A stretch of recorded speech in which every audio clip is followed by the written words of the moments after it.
materi untuk siang hari ini ya. Tuh.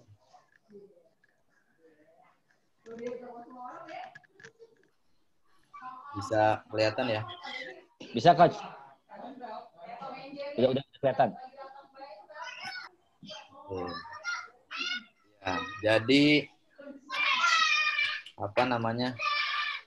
Kalau misalnya ada yang mau ditanyakan nanti bisa di tengah-tengah, silahkan diangkat tangannya ya, atau bisa juga menyampaikan lewat chat.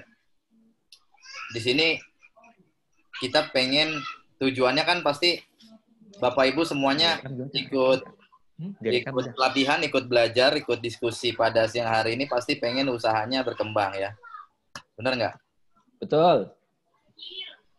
Yang baru kali ini ketemu saya atau baru kali ini dengar ya, mungkin Bapak Ibu ada yang belum kenal. Saya sedikit perkenalkan diri, nama saya Lang Widantoro. Dulunya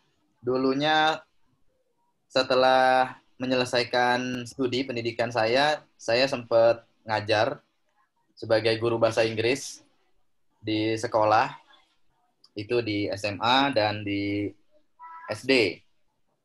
Kemudian sambil mengajar, saya juga merintis usaha ya. Sebenarnya merintis usaha itu sudah dilakukan sejak di kuliah, cuman masih gonta-ganti dan masih coba-coba ya. Kemudian di tahun 2014 waktu itu ada lomba wirausaha dari Bank Indonesia. Alhamdulillah menjadi salah satu finalis. Saat ini juga saya aktif menjadi salah satu asesor penguji di Badan Nasional Sertifikasi Profesi di salah satu LSP. Kemudian saya juga membuat komunitas ya, komunitas UKM Berbagi namanya, dan aktif menjadi direktur di Kelas Bisnis Training Center. Mungkin ada yang pernah dengar. Selain itu saya juga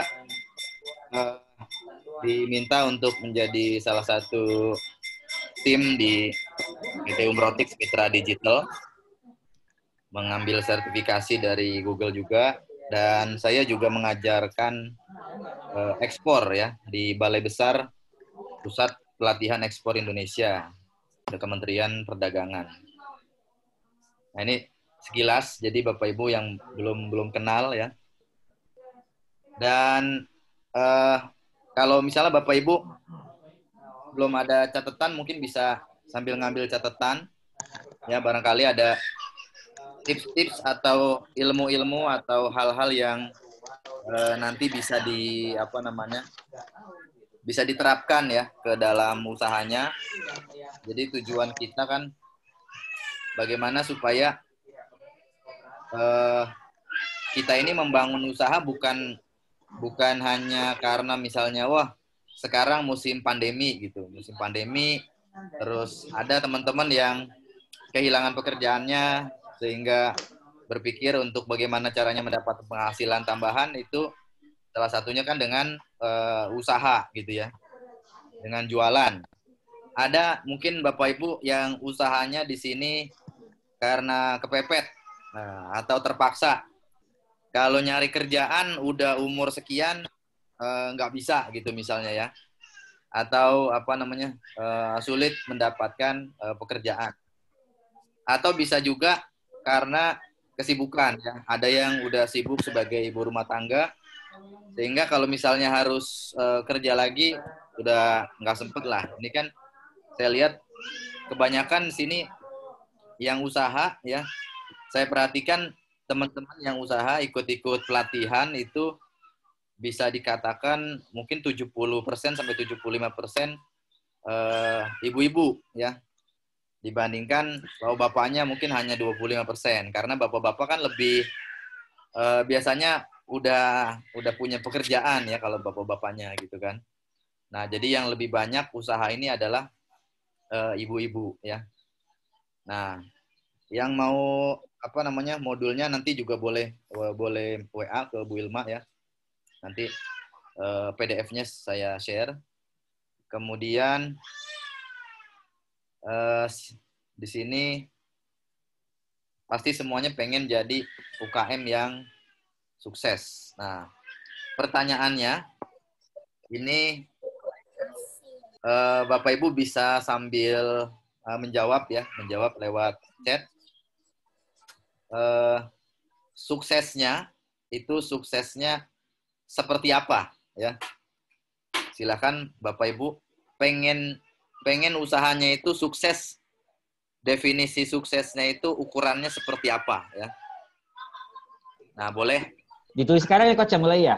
Ya, boleh ya di chat aja. Di chat aja ya Bapak Ibu ya, silakan. Bapak Ibu pengennya tuh apa namanya? Usahanya nih seperti apa gitu ya. Apakah pengen seperti A, pengen seperti B ya. Nah, coba disampaikan ya.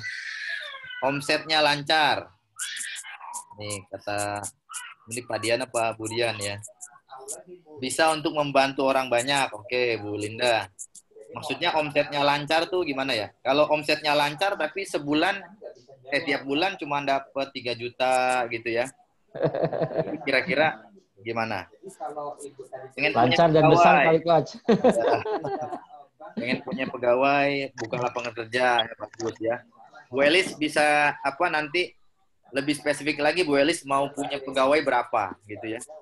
Saya pengen bisa membuka lapangan pekerjaan bagi 1.000 orang misalnya. Nah, jadi semakin besar cita-cita kita jadi semakin semangat ya. Ibu Miftah, saya usaha cemil, pengen punya tempat produksi sendiri tanpa gabung dengan rumah tinggal ya. Jadi untuk buat tempat produksi sendiri tanpa digabung dengan rumah tinggal sebenarnya udah bisa Bu Miftah ya. Jadi caranya adalah tanpa kita beli tempat sendiri atau tanpa kita sewa ya, bisa jadi kita kerjasama sama teman gitu kan. Nah, kita bisa jadi kerjasama sama teman. Berarti kan itu tempat produksinya udah nggak gabung lagi sama rumah tinggal kita kan. Kayak gitu. Bu Susanti pengen mau lebih baik ya. Nah, bisa lebih baiknya itu kayak gimana gitu, ya kan? Apakah yang sekarang masih belum baik atau kayak gimana? Nah, ini kadang kita punya harapan atau cita-cita itu mohon maaf suka nggak jelas gitu ya. Saya pengen Tidak terukur ya Coach ya? tidak terukur. Iya. Ya. Bu Anissa omset tiap bulan terus meningkat. Ya, meningkatnya berapa banyak gitu. Ya. Dengan jangkauan yang lebih luas lagi, misalnya mau menjangkau berapa kota gitu ya. Nah, lebih dikenal produk kita. Nah, ini kan oke ya. Jadi itu harapannya cita-cita kita ingin bisa sedekah minimal 100 juta per bulan. Amin. Ya. Mantap nih. Mantap. Jadi ukuran suksesnya adalah ketika berdagang bisa laris manis. Iya ya. Jadi yang jualan gorengan pinggir jalan tiap hari juga itu berarti udah sukses itu ya. Karena tiap hari dagangannya harus manis. Oke, terima kasih ya Bapak Ibu yang sudah memberikan komentarnya. Jadi nanti yang sudah punya target-target atau cita-cita ini kita bisa perjelas ya. Kita bisa perjelas, kita definisikan kesuksesan dan keberhasilan apa yang kita ingin capai ya. Nah, jadi banyak teman-teman UKM yang itu tadi mereka pengen berhasil gitu ya. Mereka pengen bisa. Nah, tapi pengen lebih sukses lagi tapi itu tadi kurang terukur ya. Kurang terukur sehingga untuk progresnya kan karena kurang terukur perkembangannya berapa banyak gitu ya. Nah, itu suka nggak bisa dievaluasinya jadi bias atau kurang jelas ya. Oke. Nah, jadi ini dari pengalaman ya, ribuan pengusaha itu dari Kementerian Perindustrian salah satunya, mereka punya binaan itu lebih dari 5.000 ya, lebih dari 5.000 binaan. Kemudian sayangnya dari ribuan orang itu yang berhasil hanya puluhan. Jadi nggak sampai 5%, ya. Nggak sampai 10%, bahkan nggak sampai 5%. Nah, jadi kenapa banyak UKM yang bisa dikatakan belum berhasil, ya, atau ekstrimnya adalah gagal. Nah, karena faktor yang pertama adalah karena tidak punya mentor, ya. Nah, bayangkan Bapak Ibu kalau misalnya anak kita sekolah, ya, anak kita sekolah pergi tiap hari. Ini kita anggap aja nggak ada PSBB ya, nggak ada pandemi. Anak kita berangkat setiap hari ke sekolah, tapi di sekolah gurunya bisa dibilang itu sering bolos, nah, ya, atau sering nggak masuk, gitu kan? Nah, kira-kira anak kita bisa apa? Nah, ya, jadi begitu juga di UKM ini ya, banyak teman-teman usaha, tapi belajarnya ini jarang-jarang gitu kan, belajarnya jarang-jarang. Ada juga beberapa yang mengeluhkan gini, Coach, kalau kita belajar mulu, kapan jualannya gitu ya? Kita udah belajar mulu nih, setiap minggu atau setiap bulan ada pelatihan. Nah, kapan kita jualannya? Justru kita harus memperbaiki mindset kita ya. Nah, yang kedua adalah tidak menguasai ilmu bisnis yang benar. Jadi untuk membangun sebuah bisnis itu nggak bisa hanya dengan sebulan, 2 bulan, 3 bulan ya.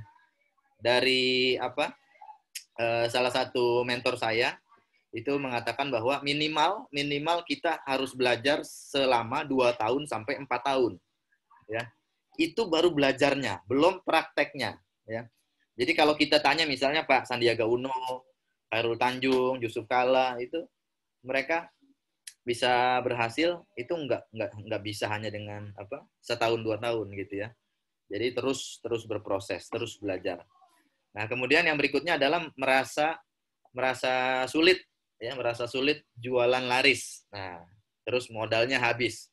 Tadi di atas ada yang nanya ya, pinjaman bank di DKI bunganya berapa? Ya.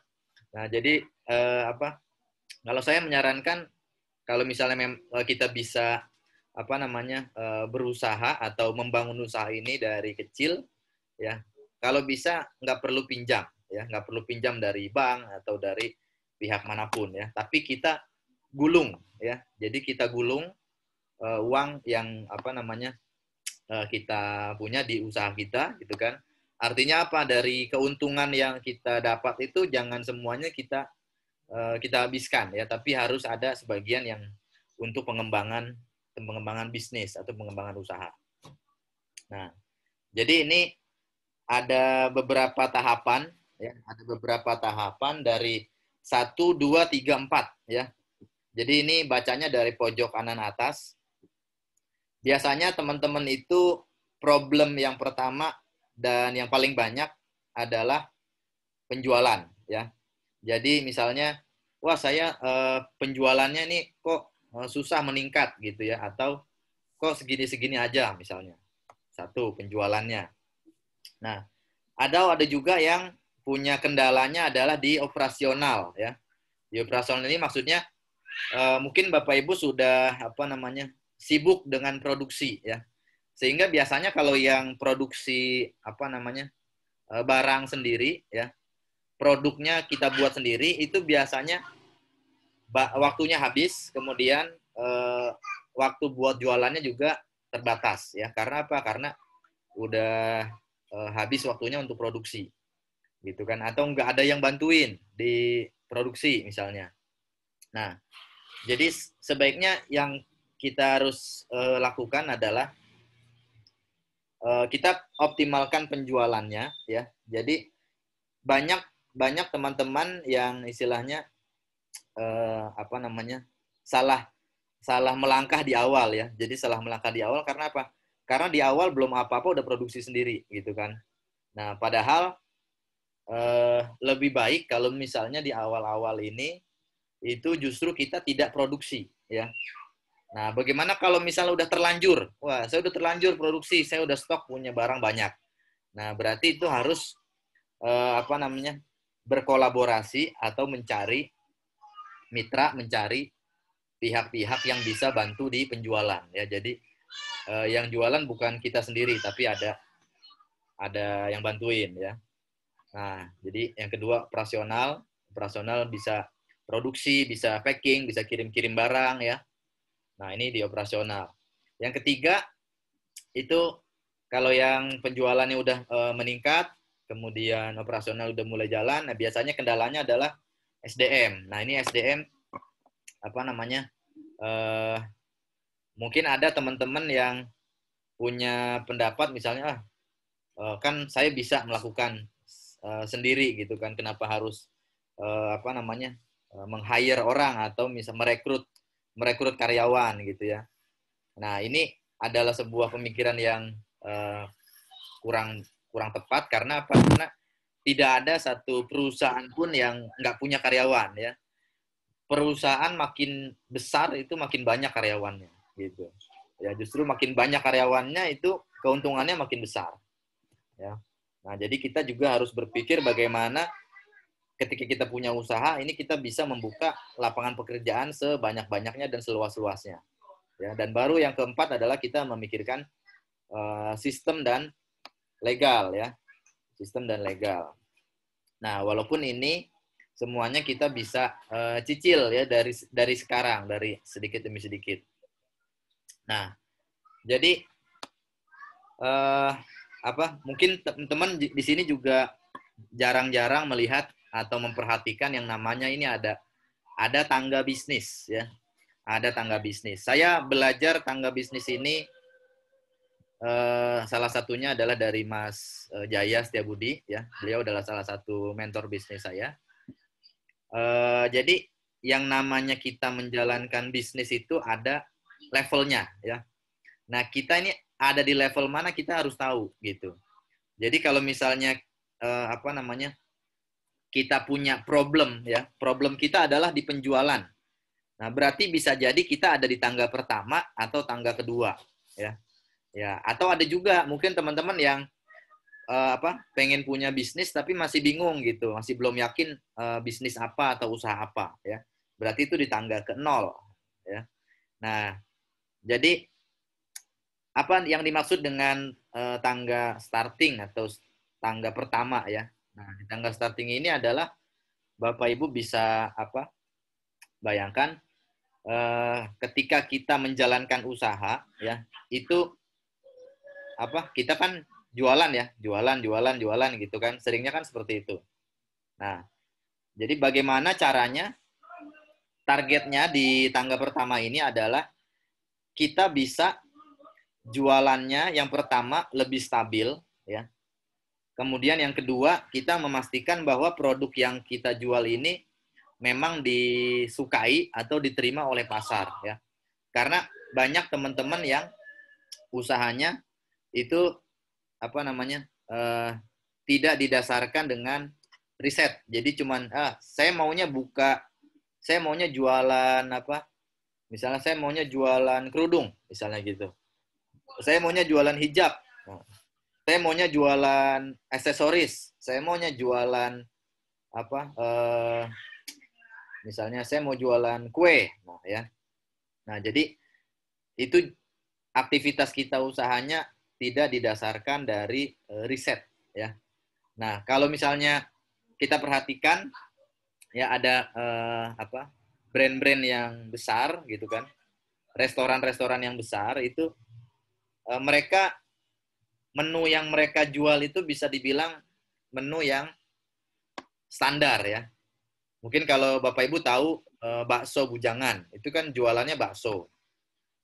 Warung abnormal ya, itu jualan kopi sama roti bakar sama Indomie ya. Sama kayak warkop gitu kan. Terus apalagi? Ya, jadi usahanya istilahnya nggak nggak yang aneh-aneh banget gitu ya. Nah, tapi justru dengan ide yang sederhana tapi bisa laris. Nah, kan usaha yang penting apa sih? Yang pentingnya dalam usaha kita mendapatkan keuntungan, ya kan? Jadi percuma kalau misalnya kita produknya keren banget, bagus banget, enak banget, tapi usahanya ini nggak jangka panjang ya, atau istilahnya usahanya ini musiman gitu kan. Nah, jadi di awal tangga starting ini tugas kita adalah bagaimana supaya kalau misalnya kita punya target ya, target 100, bagaimana kita bisa mendapatkan 70. Ya, jadi 70% dari target kita tercapai setiap bulan. Nah, ini tangga starting. Nah, nanti kita naik ke tangga kedua, tangga profiting, bagaimana caranya memaksimalkan profit ya. Nah, ini baru Bapak Ibu harus punya yang namanya catatan keuangan, ya kan? Catatan keuangan atau laporan keuangan supaya kita tahu ya, profit bulan kemarin berapa gitu kan. Profit bulan kemarin berapa, profit bulan ini berapa. Nah, sehingga kalau kita tahu profitnya berapa, kita bisa meningkatkan profit ya. Jadi yang penting adalah bukan hanya omsetnya meningkat, tapi juga profitnya harus lebih besar gitu. Nah, itu adalah tantangannya di level kedua ya. Nah, jadi makanya bagaimana supaya bisa lebih maksimal lagi gitu kan. Nah, kita manfaatkan berbagai media sosial ya. Kemudian ada juga beberapa strategi yang istilahnya kelihatannya sepele ya, tapi banyak yang ini tidak dikerjakan gitu oleh UKM ya kan. Nah, dan tangga ketiga nih systemizing, itu biasanya yang sudah mulai kesulitannya adalah di operasional, mulai ngerekrut SDM ya. Nah, ini mulai mendokumentasikan segala sesuatu yang ada di dalam bisnisnya. Jadi dituliskan ya, didokumentasikan. Didokumentasikan ini bukan hanya di foto ya, tapi ditulis. Misalnya langkah-langkah melayani konsumen, 1 ini, 2 ini, 3 ini gitu. Nah, itu harus ada dokumentasi tulisan atau prosedurnya gitu ya. Nah, seperti itu. Sehingga nanti siapapun yang bekerja ya itu bisa melaksanakan tugas atau tanggung jawabnya dengan baik. Nah, kita nggak usah buru-buru punya banyak cabang ya.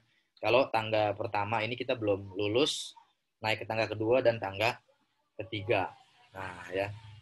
Nah, di sini masalah-masalah penjualan yang sering dialami oleh UKM ya.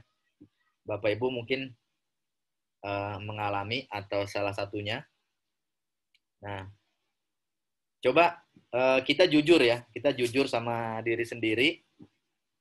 Yang pertama ini tidak fokus ke kebutuhan pasar ya. Nah, maksudnya apa tadi ya? Jadi bikin produk itu semaunya. Misalnya saya pengen jualan bakso ya. Ya udah gitu kan. Padahal orang di sekitar itu nggak banyak yang suka bakso ya. Orang di sekitar sukanya gado-gado misalnya. Kalau misalnya kita jualannya bakso karena maunya kita gitu kan. Jadi kita tidak melakukan riset pasar, usaha kita tidak akan bertahan lama ya.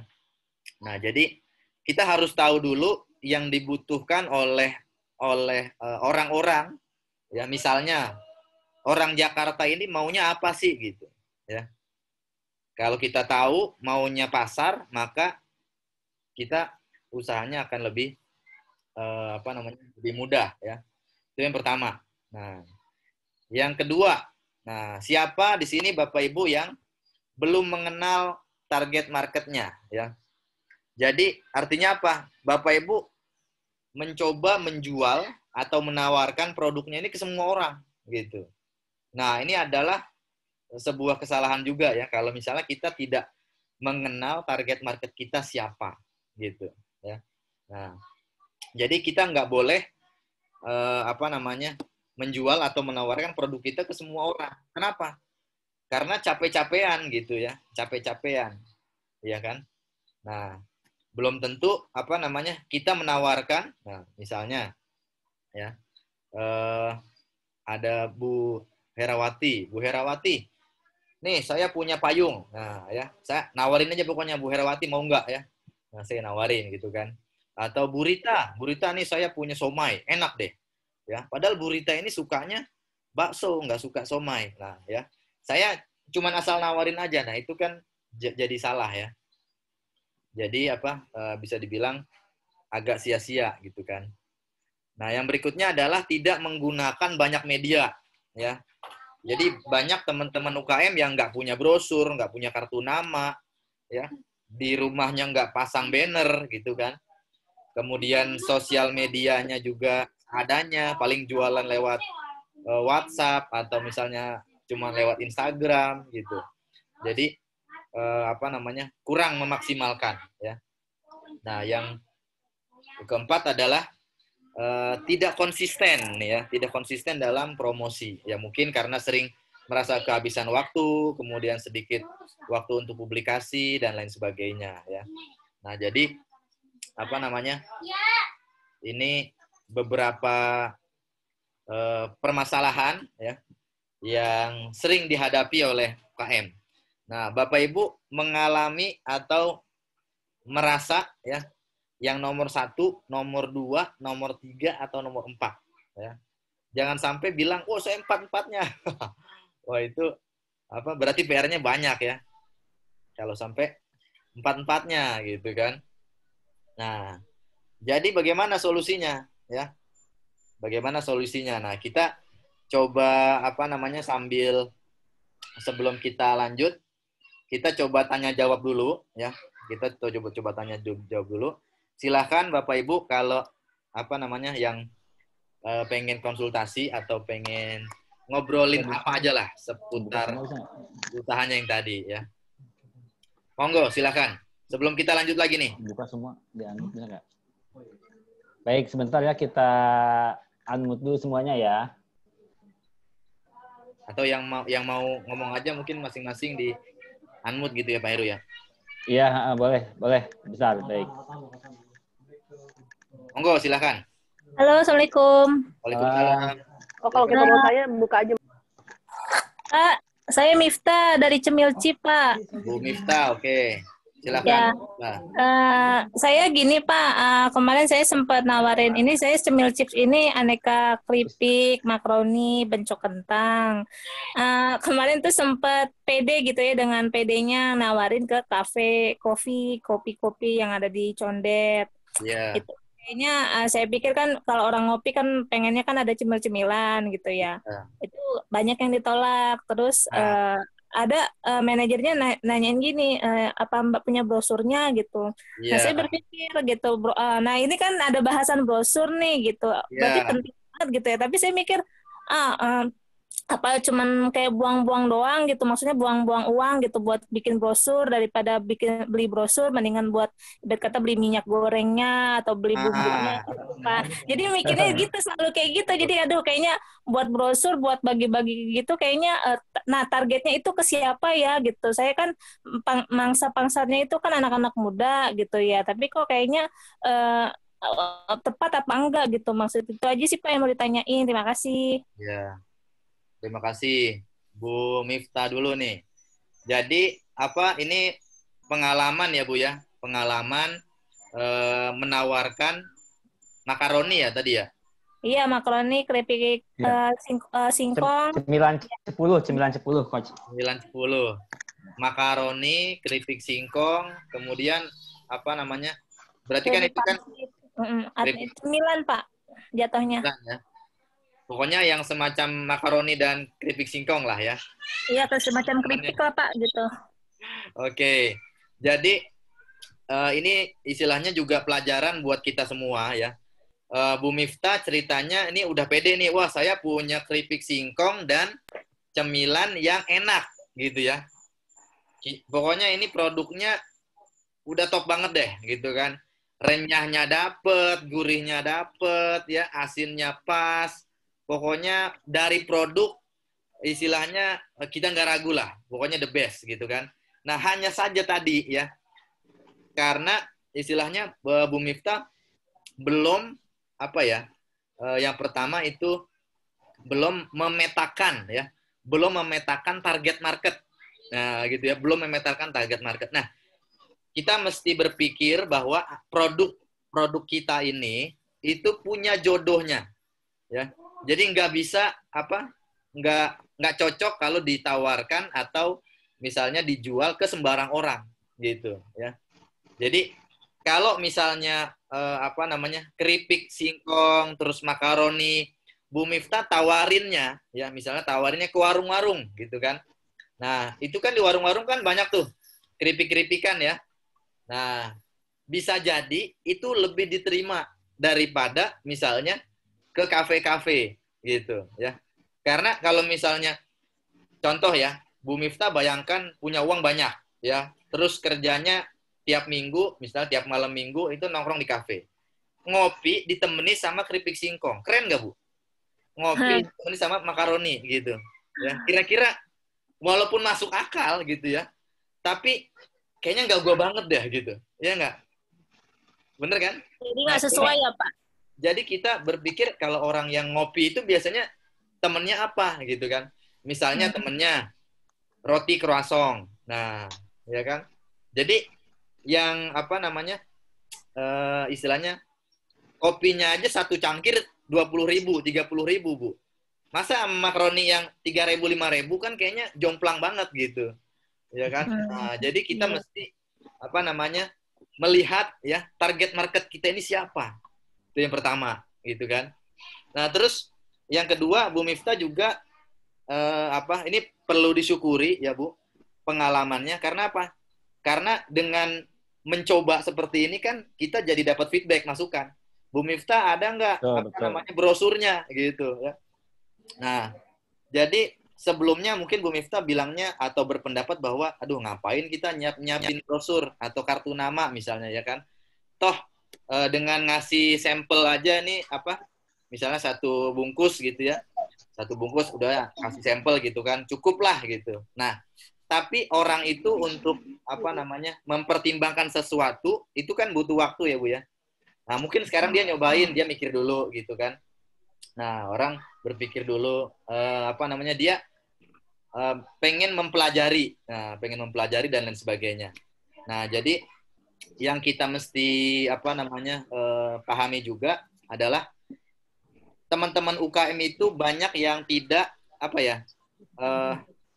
belum berpikir investasi ya. Belum berpikir investasi. Jadi Bu Miftah dan teman-teman Bapak Ibu yang lain, brosur, kartu nama ya, kemudian spanduk, apapun itu, bahkan misalnya kalau di online bikin website gitu kan, punya sosial media, kita bayar iklan dan lain sebagainya, itu namanya bukan buang-buang duit ya. Itu namanya investasi. Nah, prinsipnya investasi adalah seperti nanam pohon ya. Kita nanamnya sekarang, panennya bisa jadi setahun lagi. Panennya bisa jadi 3 tahun lagi gitu. Ya kan? Kita nyebar brosurnya sekarang, tapi belinya belum tentu minggu besok. Ya, bisa jadi misalnya brosurnya udah dia taruh, ya kan? Istrinya yang lihat gitu. Atau suaminya yang lihat, ini kayaknya bagus nih. Ini kayaknya enak nih. Gitu. Ya kan? Nah, jadi jangan pernah merasa ketika misalnya kita cetak brosur, cetak kartu nama, ya, cetak label, kemasan yang bagus, itu buang-buang uang, ya kan? Atau kalau misalnya online, kita iklan di sosial media atau kita bikin website, kita istilahnya keluar duit, ya, keluar duit dalam rangka itu kan promosi, ya. Mungkin orang itu nggak langsung beli sekarang setelah ngelihat iklan, ya, karena kan ada tahapannya. Nanti saya akan share ya tahapan orang beli itu seperti apa, ya kan? Nah, jadi dari sekarang Bu Miftah udah bisa memperhitungkan tuh ya, memperhitungkan bahwa yang namanya kita usaha ini juga Bapak Ibu yang lain ini kan butuh dipromosikan ya, butuh dipromosikan. Nah, kalau misalnya kita harus promosi dengan keliling tiap hari kan capek, ya kan? Daripada kita keliling tiap hari, mendingan brosur yang keliling. Gitu, dari tangan ke satu ke tangan yang lain, nyebar gitu kan. Nah, jadi mindsetnya kita bisa ganti ya. Nah, ini di salah satu peserta ada Pak Des Mulya nih ya. Pak Des Mulya nih usahanya percetakan, Bu, nanti bisa cari, Bu. Ya. Pak Des nih usaha percetakan, nanti bisa chatting-chatting. Siap, Coach. Siap melayani nih. Oh, ya. Bu Miftah ya. Pokoknya Boleh lah. kasih Alhamdulillah harga Pak, baik. dapat jawabannya Pak. Iya. Harganya murah. Nanti bisa japri-japrian ya. Pokoknya dari kelas kita kali ini harapannya kita Bapak Ibu kalau misalnya ikut kelas ya, kelas dimanapun atau misalnya ikut grup atau ikut komunitas ya, ikut online dimanapun itu manfaatkan buat berjejaring ya, buat membangun komunikasi. Jangan cuman istilahnya tuh diam-diaman gitu, cuek-cuekan aja ya. Tapi kita usahakan untuk sebisa mungkin ini saling kenalan gitu kan. Nah, oke. Ada satu lagi yang mau bertanya Bapak Ibu? Saya Pak. Oke. Boleh. Bu Susanti, silakan Bu Susanti. Ya, Assalamualaikum warahmatullahi wabarakatuh. Waalaikumsalam warahmatullahi Ya, wabarakatuh. Susanti, Pak, mau tanya, Pak. Saya mau menawarkan produk kita itu supaya dikenal gitu. Caranya gimana ya, Pak? Bu Susanti, produknya apa, Bu? Kayak saya kan jual nasi kuning gitu ya. Jual nasi kuning. Ya, terus sama bisa pesanan tumpeng, terus ada makanan-makanan kecil gitu juga lah Pak, kue-kue basah gitu. Oke. Saya paling bisa dari status WA aja gitu kan. Yeah. Itu pun kadang cuma tanya, udah itu, oh ya udah, cuma gitu aja Pak. Jadi harusnya gimana ya Pak supaya menarik peminatnya gitu Pak. Udah gitu aja Pak. Waalaikumsalam. Assalamualaikum. Waalaikumsalam warahmatullahi wabarakatuh. Bu Susanti, dari produk-produknya yang dijual, ini yang paling unggulan atau paling laris apa? Saya paling larisnya sih nasi kuning, Pak. Paling laris nasi kuning. Nasi kuning lebih sering itu dijualnya di mana? Bagaimana, Pak? Dijualnya di rumah atau punya tempat mangkal? Enggak, aku gitu? jual di tempat mangkal biasa di depan sekolah, Pak. Di depan sekolah, biasanya pagi-pagi kan ya? Iya, betul, Pak. Nah, jadi bagaimana caranya supaya usaha kita makin dikenal, ya? Ya. Ini sebenarnya Bu Susanti dengan ikutan kelas seperti ini, ikut belajar, kemudian ikut bertanya, ya. Itu teman-teman semuanya jadi tahu bahwa Bu Susanti ini usahanya nasi kuning. Gitu. Iya nggak? Iya, Pak. Nah, jadi Iya, Pak. saya rasa jawabannya pertama adalah sering-sering sering-sering membangun itu tadi ya. Sering-sering membangun hubungan dengan teman-teman yang lain, ya.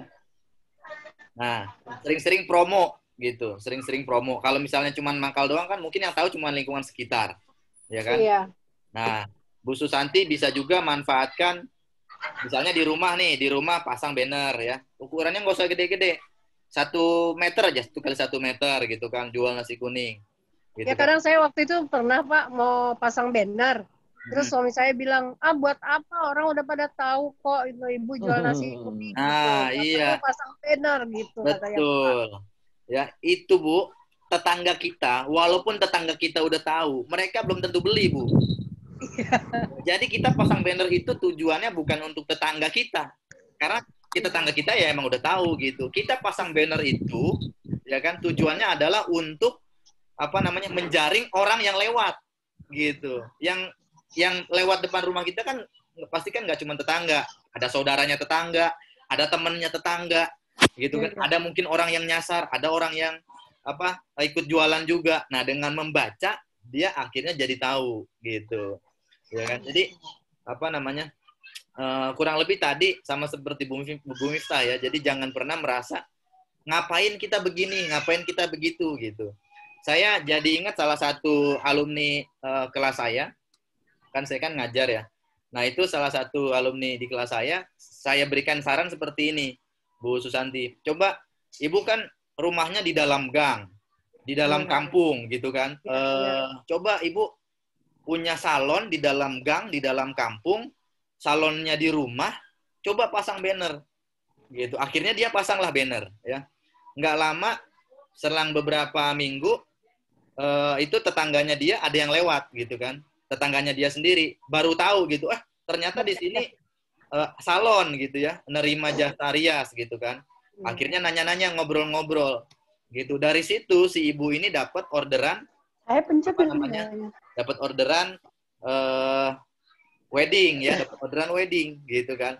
Jutaan rupiah yang itu nggak dia sangka-sangka hanya dengan memasang banner gitu. Jadi strategi yang kayaknya istilahnya semua orang udah tahu gitu. Cuman kadang teman-teman UKM itu berpikirnya buat apa kita punya kartu nama, buat apa kita pasang banner, buat apa kita, nah gitu ya. Jadi ini saya sudah punya inisiatif. Saya udah bilang gimana ya kalau seumpamanya saya pakai banner ya, saya pasang di depan meja gitu kan. Kan nggak semuanya orang tahu maksud saya gitu kan Pak. Tapi saya pas dibilang sama suami saya bilang, buat apa orang udah tahu, tapi buktinya orang pada nanya, Bu nasi apa, ini nasi apa, maksudnya kan tidak semuanya, makanya maksud saya tadinya coba saya pakai banner ya gitu. Saya dibilang gitu jadi mundur, saya jadi nggak jadi bikin. Berarti Bu Susanti besok-besok kalau ada pelatihan, ajak suaminya ikut pelatihan Bu. Iya, betul. Karena kan kalau bapak-bapak misalnya dibilangin sama istrinya kadang suka gengsi ya. Gitu. Tadi bilangin sama pendampingnya coach ya. Iya, gitu. Atau suruh datang ke kantor kecamatan untuk konsultasi bareng-bareng ya. Jadi benar begitu ya Pak. Biar gimana kita tetap spanduk itu perlu ya, banner itu perlu ya. Iya. Nah ini ada pertanyaan di chat ya. Udah mulai banyak nih pertanyaan yang di chat. Nah ini saya ingin punya banyak pelanggan, bisa buka, oke. Terus nih, saya usaha, ini udah ya. Target market. Nah, soal target market bagaimana kita bisa tahu ya. Jadi supaya kita tahu target market kita siapa, ini kita bisa melakukan dua hal ya. Yang pertama, ini namanya tekniknya profiling ya. Jadi tekniknya profiling. Artinya teknik profiling ini kita sebagai pemilik produk atau pengusaha yang mengira-ngira gitu ya. Yang biasanya misalnya beli nasi kuning itu siapa ya? Bapak-bapak atau ibu-ibu yang lebih sering ya, atau mungkin malah anak-anak ya, atau mungkin malah remaja gitu kan. Nah, umurnya berapa, tinggal di mana, pekerjaannya apa, kebiasaannya apa, karakteristiknya seperti apa. Nah, itu kita harus tahu gitu kan. Nah, jadi kalau misalnya kita tahu target market kita promosinya jadi lebih enak gitu ya. Kita ngasih brosur hanya kepada orang yang memang sudah mulai kelihatan ngelirik-ngelirik atau penasaran, kita kasih brosur. Orang udah ngobrol-ngobrol gitu kan. Dari misalnya ngelihat banner kita ajak ngobrol-ngobrol, kita kasih kartu nama gitu. Jadi kita tidak membuang-buang ya. Nah, walaupun boleh juga misalnya kita kayak misalnya teman-teman tahu kan toko yang belakangnya Mart. Ya, itu kan seringkali tuh nyebarin brosur ya, masuk ke dalam gang-gang gitu ya. Nyebarin brosur padahal semua orang udah tahu dia di pinggir jalan raya gede gitu kan. Strategis ya coach ya. Tapi udah yang strategi gitu aja dia masih nyebar brosur gitu. Lah masa kita kalah gitu kan. Kita malah nyebar brosur enggak, kartu nama enggak punya ya, banner enggak dipasang.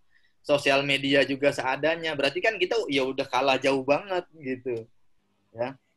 Nah jadi tekniknya seperti itu, kita profiling artinya kita tuliskan ya kira-kira yang suka atau membutuhkan produk kita ini siapa, dan yang punya duit buat beli itu siapa gitu. Karena kalau misalnya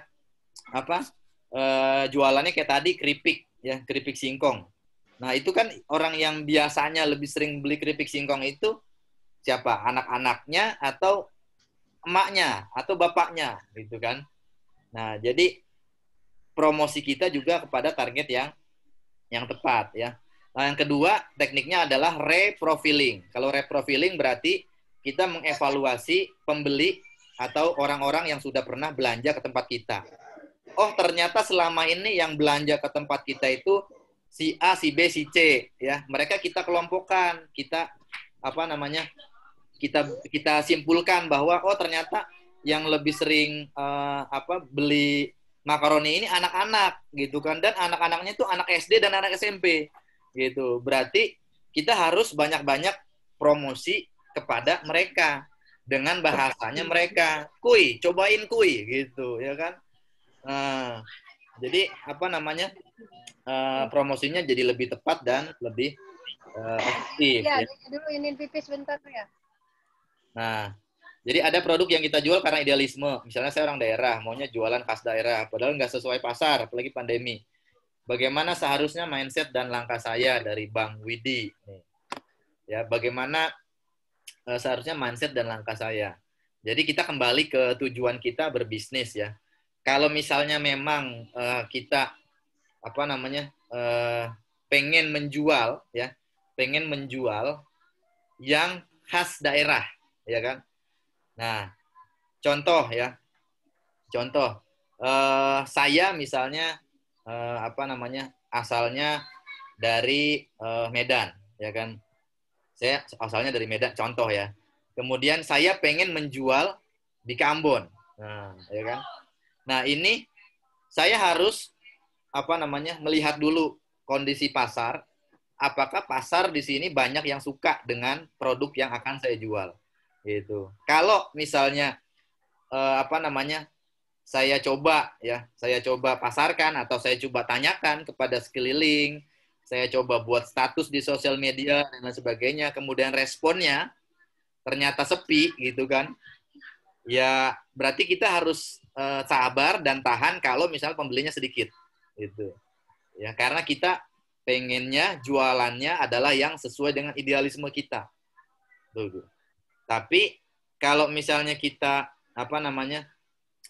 dalam tanda kutip ya, di awal-awal kita ngalah dulu deh gitu. Ya, di awal-awal kita ngalah dulu dalam artian gini. Kita turutin dulu apa maunya pasar, ya. Kita turutin dulu apa maunya pasar, ya.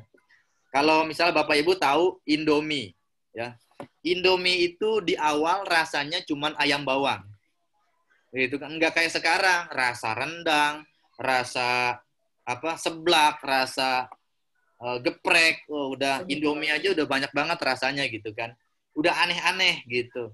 Ya, tapi di awal itu rasanya apa? Rasa ayam bawang, rasa kari ayam, Indomie goreng. Sederhana banget gitu. Jadi apa yang bisa kita pelajari dari situ adalah kita berusaha ya. Tujuan kita bisnis kan untuk mendapatkan keuntungan, gitu kan. Nah, jadi ya udah kita mendingan jual apa yang disukai atau diterima oleh banyak orang ya.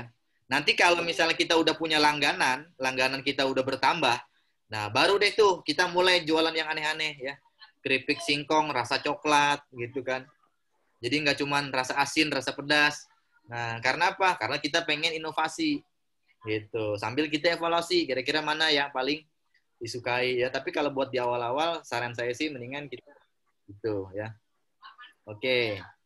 Nah, karena usaha saya sistemnya open order, ketika ada pesanan baru produksi. Ini Bu Karina. Usaha saya sambal, jadi tidak produksi setiap saat ya. Nah, ini Bu Karina, ini kan sambal kan bisa bertahan paling tidak beberapa hari ya. Nah, jadi kalau misalnya ya kita di awal-awal kita boleh menggunakan sistem open order ya atau PO gitu kan. Jadi orang pesan dulu, kita produksi baru ini. Tapi ada juga teman-teman yang lebih suka belanja kalau ready stock gitu ya. Banyak Bapak Ibu yang lebih suka belanja kalau ready stock. Nah, ini Bu Karina karena usahanya sudah jalan ya.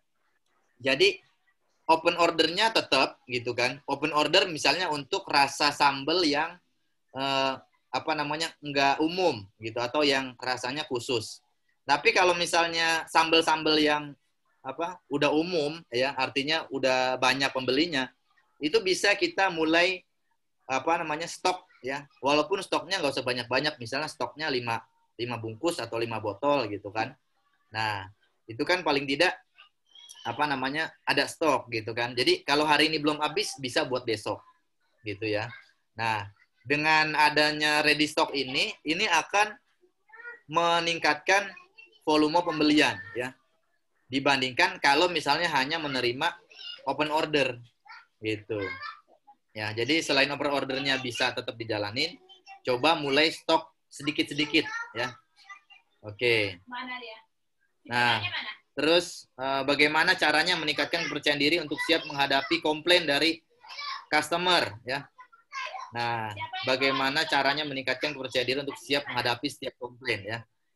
Jadi bagi Bapak Ibu yang misalnya pernah dikomplain gitu, Bu Jamal, ini kok nasi uduknya pedesan, keasinan, kemanisan ya, atau kurang santan, kurang gurih dan lain sebagainya. Itu berarti masukan ya. Kita terima aja. Kita nggak perlu terlalu baper ya, bawa perasaan sama masukan-masukan dari teman-teman. Nah, justru dengan adanya komplain ya, itu berarti orang yang komplain itu kita mesti berterima kasih juga kepada dia karena apa? Karena berarti dia care sama kita. Gitu kan. Nah, bagaimana cara menyikapinya ya, menyikapi dari customer yang komplain misalnya, oh ya Mas, misalnya mohon maaf ini kemarin misalnya kepedesan gitu ya. Sebagai gantinya nanti di orderan berikutnya saya tambahin deh. Saya tambahin dengan serundeng daging misalnya. Nah, jadi kita bisa berikan gift atau hadiah kecil-kecilan misalnya ya seperti itu. Atau nggak perlu kita berikan ini juga kalau misalnya kita bilang minta maaf dan terima kasih ya, itu sebenarnya udah buat orang jadi nggak bakalan ini lagi ya, nggak bakalan istilahnya ngelanjutin komplainnya gitu kan, nggak bakalan marah-marah dan lain sebagainya gitu. Jadi kita santai aja ya, santai aja. Semakin semakin sering kita mendapatkan feedback seperti itu, kita akan semakin terbiasa ya. Oke. Nah, ini pertanyaan udah banyak banget nih. Saya coba lanjut dulu ya Bapak Ibu ke modul yang tadi. Jadi ini yang harus kita lakukan ya, yang harus kita hindari. Fokus ke kebutuhan pasarnya apa. Kita harus tahu target market ya. Kemudian gunakan berbagai media ya, dan konsisten dalam promosi. Nah, yang kedua yang ingin saya bahas di sini adalah kita jangan sampai kemakan iklan di luar ya. Di luar ada orang-orang bilang katanya begini, katanya begitu ya. Wah, kalau begini-begini ya, begitu-begitu ya. Itu kita harus evaluasi ya, setiap kita dapat masukan atau misalnya kita dapat berita atau kita dapat misalnya promosi dari luar ya, kita sebaiknya kita evaluasi dulu ya. Jangan jangan sampai kemakan iklan. Contoh misalnya begini, Pak Lang, kata teman saya itu kalau misalnya kita mau promosi di Facebook atau Instagram, itu kita sebaiknya bayar ya Pak, bayar iklan pakai Facebook Ads dan Instagram Ads gitu kan. Soalnya kata teman saya begini. Dia sih pernah ngelihat ada saudaranya yang usaha, terus makin laris tuh dengan bayar iklan. Nah, jadi contohnya seperti itu. Akhirnya dia nanya-nanya gitu kan, gimana caranya gitu. Nah, jadi bahwa kita mesti ingat lagi tadi tangga bisnisnya, yang namanya bisnis itu kan berproses ya. Nah, jangan sampai istilahnya kita pengen terlalu buru-buru ya, pengen buru-buru sehingga istilahnya dengan kita istilahnya kemakan iklan gitu kan, kita jadi nggak maksimal hasilnya karena kita misalnya ada di tangga pertama tapi kita pengen buru-buru ada di tangga keempat buka cabang. Nah, itu kan jadi loncat ya. Nah, ini akan mengakibatkan kita bisa dalam tanda kutip jatuh. Nah, gitu ya. Jadi contohnya misalnya ini dalam marketing kan ada offline, ada online ya. Nah, saya walaupun banyak mengajarkan online marketing, tapi saya juga tidak hanya mengandalkan online marketing ya. Tapi kita juga harus mengoptimalkan kedua-duanya gitu. Jadi kalau misalnya tadi Ibu ada yang jual nasi kuning, ada yang jualan keripik gitu ya. Ini kita harus maksimalkan kedua-duanya, kedua strateginya gitu kan. Nah, saya pengen ngasih tahu nih 5 rahasia ya. 5 rahasia dan tips untuk UKM ya. Nah, ini 5 rahasianya ini tidak akan saya tuliskan panjang lebar ya di layar. Jadi Bapak Ibu sambil mendengarkan bisa sambil mencatat ya poin-poinnya. Jadi bagi teman-teman ini mungkin di sini Bapak Ibu ada yang usahanya produksi sendiri, ada juga yang usahanya ini sebagai reseller ya. Sebagai reseller. Reseller juga bagus banget ya. Bahkan kalau buat di awal-awal saya menyarankan teman-teman bisa menjadi reseller dari produk atau usaha yang sudah terbukti laris ya, daripada kita memaksakan produk sendiri yang belum tentu laris. Nah, jadi kalau misalnya sebagai pengusaha kita pengen usahanya lebih berkembang ya, kita dalam membangun bisnis ini kan tentu akan ada hambatan ya. Nah, tapi kalau niat kita dalam membangun bisnis itu jelas, maka niat ini akan menguatkan kita untuk melewati hambatan. Ya. Nah, jadi apa rahasianya? Yang pertama, Bapak Ibu, rahasianya yang pertama adalah Bapak Ibu harus belajar fokus. Ya. Nah, belajar fokus, misalnya caranya dengan menjauhkan semua hal yang mengganggu. Ya. Misalnya, kalau misalnya Bapak Ibu suka sering teralihkan fokusnya dengan HP, ya. Maka ketika kita melakukan sesuatu itu HP-nya kita singkirin dulu, ya kan? Nah, kalau misalnya mudah terganggu sama suara-suara yang bising ketika misalnya kita bekerja, ya. Nah, kita bisa pindah cari tempat yang lebih tenang. Nah, supaya apa? Supaya fokus, ya. Nah, salah satu cara untuk menjaga fokus, ya. Fokus dalam usaha ini salah satu tipsnya adalah Bapak Ibu mengerjakan yang namanya to-do list ya, atau daftar pekerjaan sehari-hari. Nah, jadi setiap hari itu kita harus punya daftar pekerjaan atau target-target yang harus kita selesaikan ya. Nah, ini yang pertama. Gitu. Ya, banyak teman-teman UKM yang dia sehari-harinya bisa dibilang usahanya itu kayak nggak tentu gitu ya. Ngerjain apa gitu. Padahal harusnya setiap hari itu ada tugasnya yang harus dia kerjakan. Ada list ya. Nah, yang kedua, apa rahasianya dan tipsnya? Yang kedua, Bapak Ibu harus yang namanya memperbanyak mencari inspirasi ya. Nah, jadi yang membuat seseorang itu tidak termotivasi untuk melakukan apapun itu biasanya karena mereka tidak terinspirasi oleh apapun ya.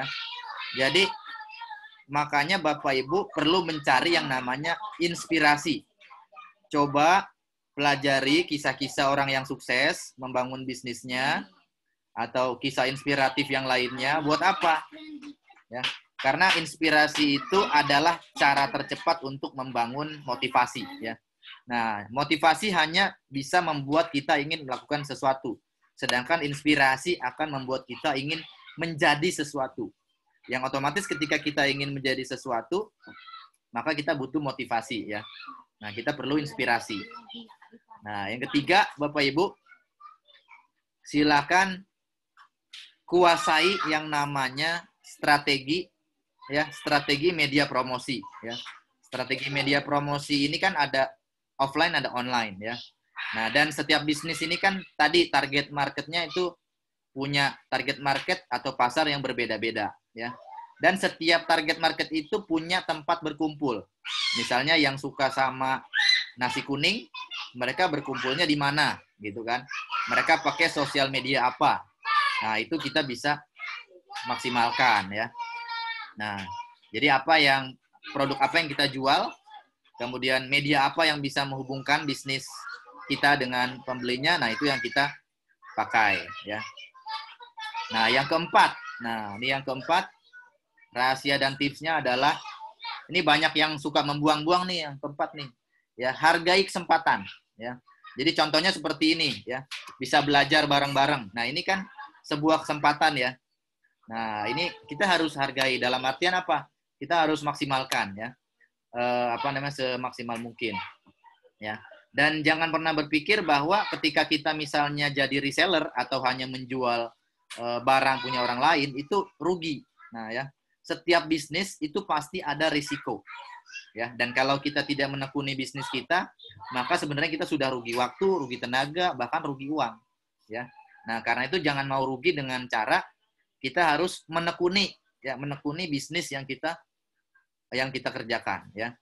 Nah, hargai kesempatannya, anggap itu semua proses buat belajar ya untuk rezeki yang lebih besar di masa yang akan datang, ya. Dan yang kelima, Bapak Ibu, ini banyak juga teman-teman ya UKM yang istilahnya nggak punya mentor ya, nggak punya guru bisnis. Nah, jadi silakan ya cari, temui, hubungi gitu kan. Nah, minta orang yang kira-kira Bapak atau Ibu percaya untuk menjadi mentor ya, mentor bisnisnya. Saya juga punya mentor ya. Nah, jadi kalau misalnya kita punya mentor bisnis ya, itu artinya ada orang yang dijadikan panutan, contoh, bisa mengarahkan, bisa menasehati, ya kan? Ada tempat buat bertanya gitu. Jadi ujung-ujungnya nanti bisnis kita jadi lebih terarah ya. Nah, karena kenapa kita butuh mentor dalam bisnis ya? Karena yang namanya kita menjalankan bisnis ini seperti kita nyupir truk ya. Saya yakin Bapak Ibu di sini tidak semuanya pernah jadi supir truk atau mengendarai truk ya. Nah, jadi truk itu punya yang namanya blind spot ya, atau titik di mana dia nggak bisa ngelihat gitu kan. Jadi di sebelah samping kiri, samping kanan sama belakang itu ada namanya blind spot. Nah, begitu juga kita ketika kita menjalankan bisnis itu pasti kita ada kelemahannya, ada yang nggak kita lihat, ada yang nggak kita sadari, nah gitu kan. Nah, jadi contohnya tadi Bu Miftah misalnya, ya pelajaran yang bisa diambil adalah ketika menawarkan keripik singkong dan keripik makaroni ke kafe-kafe, kok banyak yang nolak gitu kan? Ya karena target marketnya tidak searah ya atau tidak sesuai gitu kan, sehingga banyak yang istilahnya belum menerima produknya gitu ya. Nah, mentor bisnis ini beda sama guru ya. Kayak misalnya nih saya lagi sharing gitu kan, saya lagi ngajar. Nah, kalau ngajarin itu kan kewajibannya transfer ilmu ya.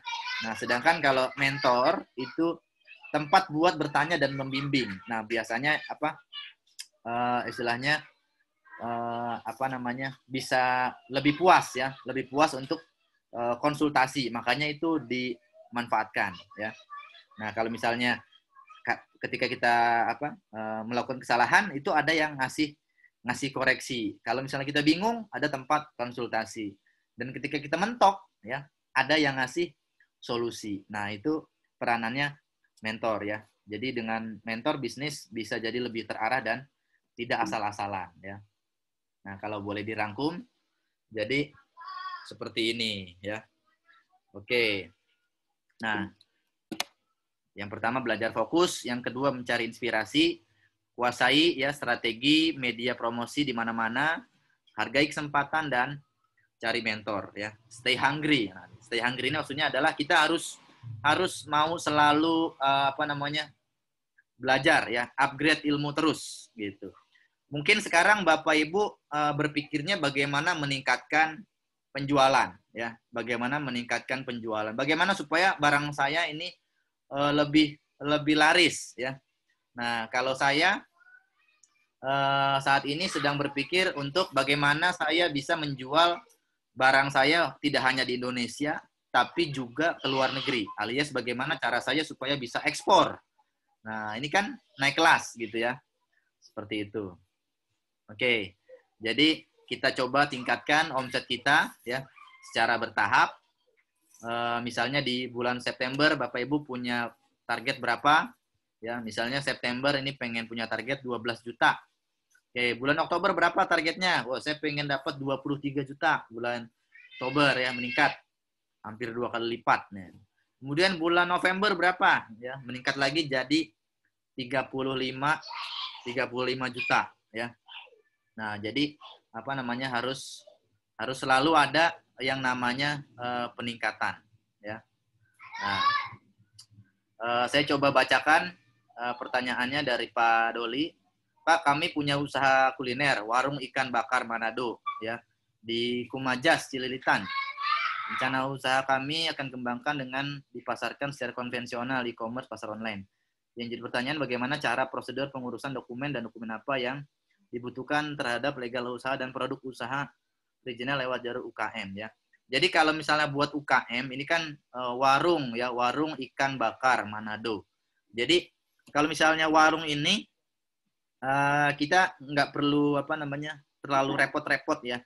Jadi yang pertama Pak Doli nanti bisa apa namanya membuat IUMK ya, izin usaha mikro kecil itu satu ya. Kemudian yang kedua setelah punya IUMK ini bisa sambil usahanya jalan ya, artinya nggak harus menunggu IUMK dulu baru usahanya jalan. Kemudian yang kedua nanti bisa apa namanya pelan-pelan coba mengajukan supaya mendapatkan sertifikasi halal ya. Nah, supaya mendapatkan sertifikasi halal. Nah, kalau misalnya apa namanya dari dinas atau misalnya dari Jackpreneur belum ada informasi yang apa gratis misalnya gitu kan. Tidak ada salahnya kita mencari yang berbayar ya. Artinya apa? Jangan sampai kita ini apa namanya mentok gitu kan. Kalau misalnya ketemu kendala, mentok gitu terus berhenti. Nah, itu jangan sampai ya. Nah, pada dasarnya sih yang utama dua itu ya. Dua itu. Nanti untuk yang lain-lain itu bisa belakangan ya. Nah, Pak Darwiswari itu mungkin tadi karena terlambat ya. Jadi baru ngelihat yang kedua. Nanti apa namanya? Yang pertama coba tanya ke temennya ya. Oke. Bu Miftah, tadi lupa ditanyakan seberapa pengaruhnya testimoni untuk sosmed ya. Seberapa pengaruhnya? Ya tergantung ya. Jadi testimoni ini bisa memberikan apa namanya keyakinan ya yang lebih kepada target market kita yang berikutnya ya. Tapi juga testimoni ini jangan dijadikan menjadi apa ya satu-satunya senjata gitu kan. Jadi kita perlu apa namanya menggunakan banyak strategi sebenarnya ya. Oke. Nah, oke baik. Kita coba buka apa sesi tanya jawab lagi yang live ya. Mungkin Bapak Ibu ada yang tadi ke skip atau belum kebaca, monggo ya. Boleh silakan Bapak Ibu yang mau bertanya lagi. Dan silakan Bapak Ibu yang mau bertanya langsung dengan Coach Elang ya. Wah itu Bu Eliana. Sebentar ya, Bu Eliana sebentar. Kita unmute dulu ya. Bu Eliana bisa di-unmute nggak? Hah? Ini. Eliana. Sebentar. Sebentar ya. Silakan Bu, udah bisa belum Bu? Bu Eliana. Udah bisa. Silakan Bu.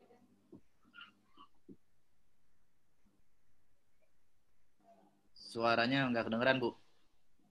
Samping pojok kiri. Di samping pojok kiri Bu, dilihat Bu. Tanda itunya.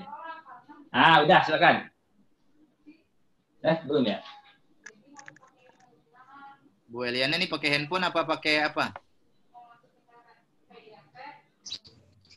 Yang pojok kiri bawah, Bu. Bu Eliana udah nggak di cross sih ininya. Kayaknya mikrofonnya nih. Bermasalah ya? Pakai komputer apa pakai handphone, Ibu?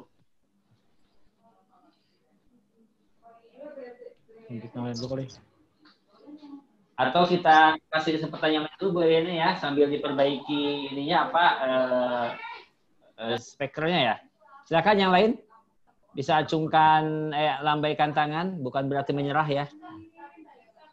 Oh iya, Bu siapa? Oh, Bu siapa? Bu Andri Akbar. Di sini ada namanya Andri Akbar ya. Silakan Bu. Sama juga ya? Kok nggak ada suaranya Pak? Bu Andri Akbar. Nah, itu Bu. Ya. Silakan Bu.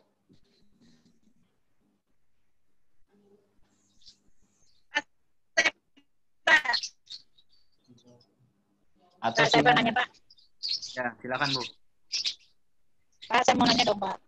Oh, siapa Bu? Siapa dengan Bu siapa?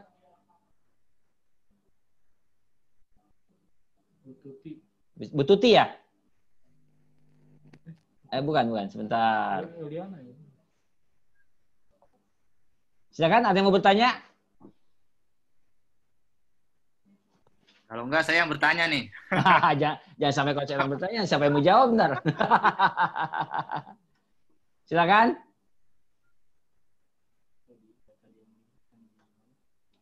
Atau kita... Oh, ada di chat nih. Di chat dulu aja ya Coach ya, sambil menunggu yang live nanti. Oke, Bu Nadia, saya mau nanya bagaimana caranya memikat pembeli. Ya. Wah, Bu Nadia langsung senyum dengan pertanyaan dibacain. Soalnya kalau ditawarin pasti sudah punya langganan, ya. Oke, penjual ayam potong. Ya, jadi ini tergantung ya, mau memikat pembelinya nih di mana. Kalau misalnya kita jualan secara offline, gitu kan, berarti kita bisa menaruh, ya, meletakkan, menata barang dagangan kita supaya menarik, ya. Jadi tempatnya bersih, rapi, gitu kan. Kemudian tidak berceceran gitu ya, tidak di lantai atau tidak kotor ya, tempatnya bersih rapi, jadi kan orang akan lebih tertarik untuk membeli produk kita ya. Nah, itu yang pertama. Kalau misalnya untuk di sosial media ya, online, nah itu kita bisa bagaimana caranya supaya bisa memikat lebih banyak ya pembeli. Nah, strateginya adalah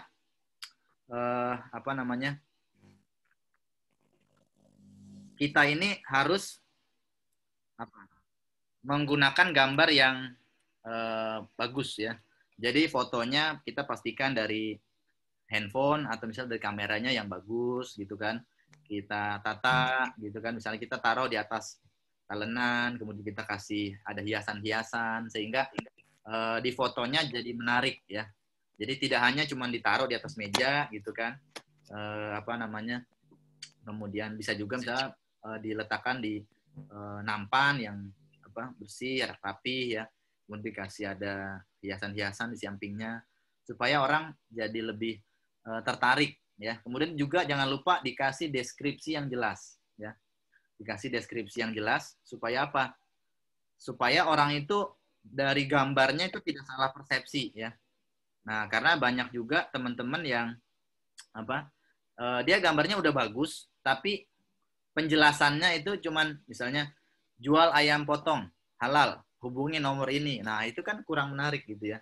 Nah, tapi kalau misalnya kita kasih penjelasan gitu kan, ayam potong ini misalnya beratnya berapa, kemudian harganya berapa, terus kenapa harus beli ayam potong ini gitu kan dibanding ke toko sebelah. Nah, itu kita jelaskan ya, apa kelebihan produk kita gitu kan, keunggulannya. Ini sebisa mungkin kita bisa kita bisa deskripsikan sejelas mungkin ya. Nah, oke. Dan tidak lupa juga sebenarnya ini Bapak Ibu harus sering-sering ya, sering-sering melakukan yang namanya kita memberikan informasi ya, promosi kepada target market kita ya yang tepat itu sesering mungkin dan sebanyak mungkin. Nah, jadi apa namanya? Banyak teman-teman yang belum menyadari ya bahwa yang namanya proses beli itu orang ketika misalnya dia melihat sebuah iklan itu dia kan nggak langsung beli ya. Nah, ada kebanyakan orang itu ngelihat iklan atau ngelihat gambar atau ngelihat promosi ya. Itu harus melihat sampai berkali-kali gitu ya. Misalnya saya jual apa namanya kue ya, saya jual kue bolu misalnya. Nah ini kita dengan promosi sekali, 2 kali, 3 kali ya, mungkin orang ada 10 orang nih yang lihat gitu kan, yang lihat iklan atau promosi saya. Nah orang yang melihat iklan atau promosi saya ini ya, itu dia belum tentu semuanya tertarik ya. Nah, sebutlah misalnya ada 7 orang yang tertarik. Ya, ada 7 orang yang tertarik. Wah, kayaknya enak nih, gitu. Tapi dari 7 orang yang tertarik ini, itu tidak semuanya mau nanya, gitu kan. Ini harganya berapa? Kemudian terbuat dari apa? Atau rasa apa? Ini ada yang lain nggak, misalnya. Ya, boleh kurang nggak harganya? Gitu. Jadi, dari 7 orang ini ternyata hanya 3 orang yang bertanya ya atau menghubungi. Nah, padahal prinsip saya adalah semua orang ya itu kalau mau nanya tanya aja dulu gitu. Nggak usah khawatir udah nanya-nanya terus nggak jadi beli, nggak apa-apa ya. Daripada misalnya udah tertarik terus kitanya nggak nanya gitu kan, malah kitanya yang jadi penasaran ya. Nah, jadi ada proses negosiasi dari 3 orang itu ya nanya-nanya. Nah, dan yang beli itu hanya 1 gitu ya, atau yang transfer itu hanya 1. Jadi kita lihat di sini dari 10 orang yang melihat ya iklan kita atau promosi kita, ada 7 yang tertarik. Dari 7 yang tertarik ada 3 yang bertanya. Dari 3 yang bertanya ada 1 yang beli. Nah, berarti bagaimana supaya pembeli kita makin banyak ya? Nah, berarti kita harus perbanyak. Yang pertama dulu, orang yang melihat iklan atau promosi kita. Jadi kita nggak usah terlalu fokus sama bagaimana supaya memikat orang gitu. Itu urusan nomor 2. Karena yang pertama adalah bagaimana supaya yang penting orang itu tahu dulu ya, tahu produk-produk yang kita jual. Nah itu yang paling pertama dan utama ya. Urusannya nanti dia tertarik atau enggak itu urusan belakangan. Kita nggak usah terlalu pusing lah gitu ya. Kalau yang lihat iklan kita aja udah sedikit gitu kan. Nah, ini kan orang yang tertarik jadinya juga sedikit. Yang menghubungi lebih sedikit lagi ya. Nah, akhirnya yang beli juga jauh lebih sedikit. Tapi kalau misalnya orang yang melihat iklan kita ada banyak ya. Orang yang melihat iklan kita ada 300. Oh, 300 orang yang melihat iklan kita. Wah, tidak 300-300-nya akan tertarik gitu. Paling yang tertarik misalnya hanya 150 ya. Ya, alhamdulillah gitu kan. Nah, jadi ini proses beli ini juga perlu kita sadari ya, bahwa yang namanya kita beli sesuatu itu kan enggak ujuk-ujuk kita ngelihat iklan terus langsung langsung pengen beli gitu kan juga enggak ya. Nah, jadi ada prosesnya ya. Oke. Nah, kembali lagi ke pertanyaannya nih ada Bu Daru ya. Bu Daru, usaha craft selama pandemi lebih banyak produksi dan belajar lewat WSO. WSO apa nih? Dan pelatihan-pelatihan lewat Zoom ya. Harapannya workshop online kali ya. Harapannya bisa meningkatkan produksi dan belajar berjualan lewat media, termasuk belajar membuat video. Apakah langkahnya sudah benar ya? Untuk Bu Daru ini udah benar banget ya. Tapi tidak cukup ya. Jadi Bapak Ibu yang saat ini sudah belajar ya, luar biasa, mantap, sudah benar ya. Nah, tapi saya ulangi, belajar saja masih belum cukup Bu Daru. Yang kurang apa? Yang kurang adalah prakteknya ya. Jadi setelah belajar mendapatkan inspirasi, mendapatkan motivasi, dapat hal-hal yang harus dilakukan. Nah, itu nanti dikerjakan ya. Jangan sampai nanti kita udah tahu ilmunya tapi nggak dikerja-kerjain gitu. Ya kan? Nah, jadi yang paling penting adalah sebenarnya setelah pelatihan ini ya. setelah pelatihan ini apa yang akan Bapak Ibu lakukan. Nah, ya. Jadi yang akan Bapak Ibu lakukan apa? Pastikan dapat tuh masukan-masukan ya, inspirasi. Oh, ternyata saya harus begini, harus begini, harus begini. Itu dicatat dan dikerjakan ya. Nah, jangan sampai apa namanya? Istilahnya kita udah belajar gitu ya. Ternyata yang kita dapatkan ini ilmu-ilmunya yang kita praktekkan cuma 1 atau 2 gitu. Nah, ini sayang banget ya. Oke. Apa namanya? Satu lagi mungkin teman-teman yang mau bertanya. Halo, Assalamualaikum. Mau tanya, Pak. Salam, ya. Siapa nih? Mau tanya dong, Pak. Bu Andri, Bu Andri. Ya, mau tanya, Pak. Ya, Bu. Iya, silakan Bu Andri. Assalamualaikum warahmatullahi wabarakatuh. Waalaikumsalam. Saya Rina Megawati, Pak, dari Preneur Cililitan. Iya, silakan Bu Rina. Usaha saya kan parfum ya, Pak. Iya. Terus saya mau minta saran dan masukan dari Bapak itu untuk memperbanyak customer gimana ya, Pak? Apa saya harus banyakin promosi brosur? Apa saya harus ada diskon? Atau bagaimana ya, Pak? Oke. Jadi tadi jualannya apa, Bu? Parfum, Coach. Pak. Yang di Dewi Sartika itu, Coach. Oke. Ibu Ya. jualan parfum di ini apa? Di outlet atau Di buka tempat toko usaha juga, sendiri? di online juga, Pak. Di toko sama di online ya. Ya. Oke. Nah, kalau di toko itu kan istilahnya orang bisa datang ke toko untuk Ya. mencium wangi parfumnya yang sesuai apa. Ya. Ya kan? Nah, pertanyaannya kalau online bagaimana? Ya. Itu kan nggak mungkin. Bu, nih Bu, parfumnya Bu, cium deh Bu. Wangi kan Bu, kan nggak mungkin ya. Nggak lucu betul. juga. Gitu.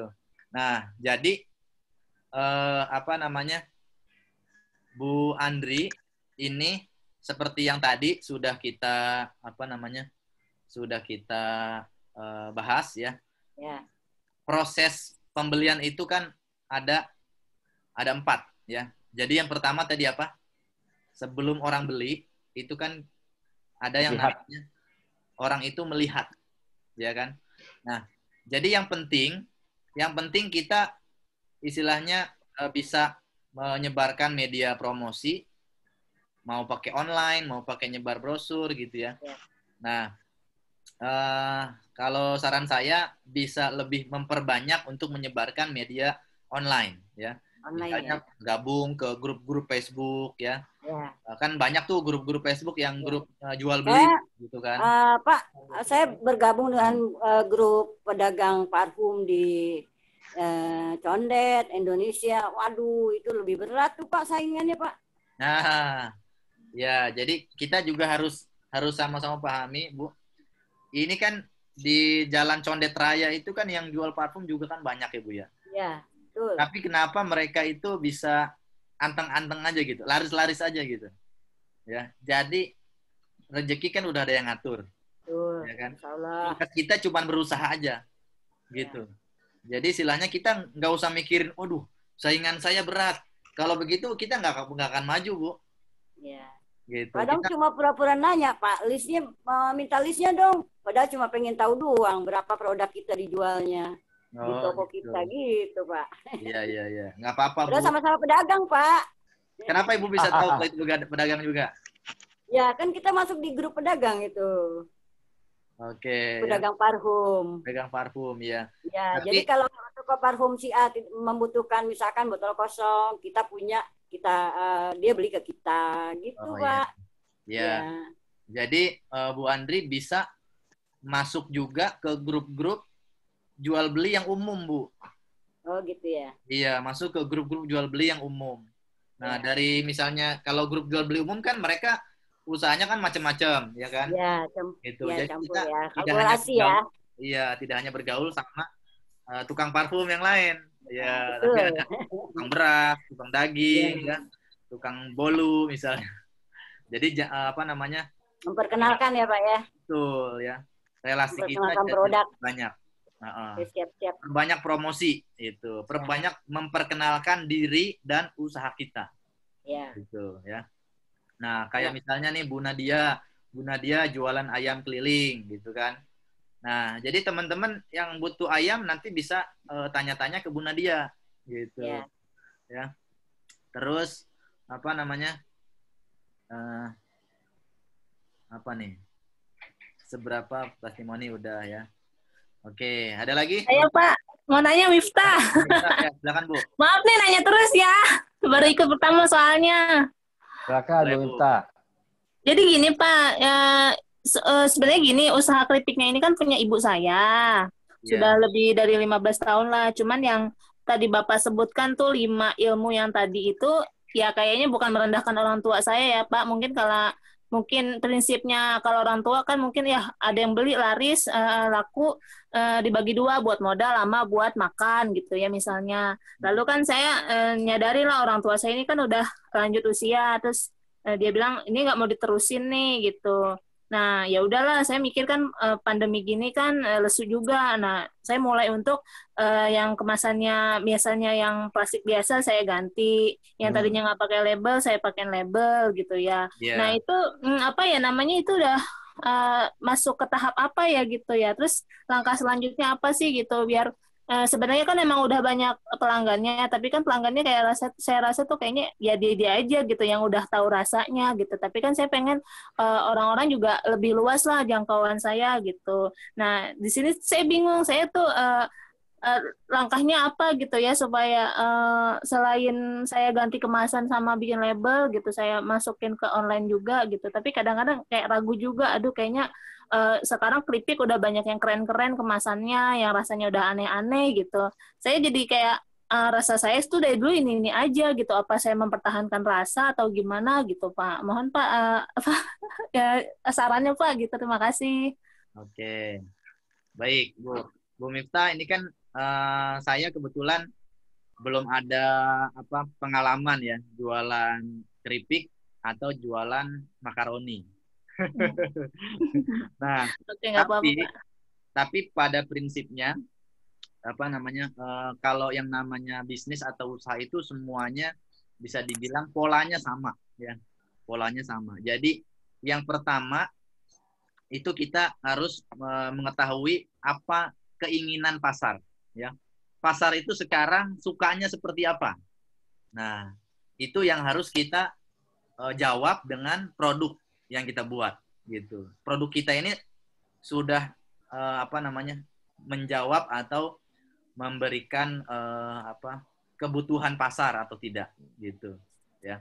Nah, kemudian yang kedua, kalau misalnya produk kita sudah bisa menjawab keinginan pasar, tugas kita tinggal sebanyak-banyaknya mempromosikan ya, mengkomunikasikan gitu kan produk yang kita punya ini ke berbagai media yang ada gitu.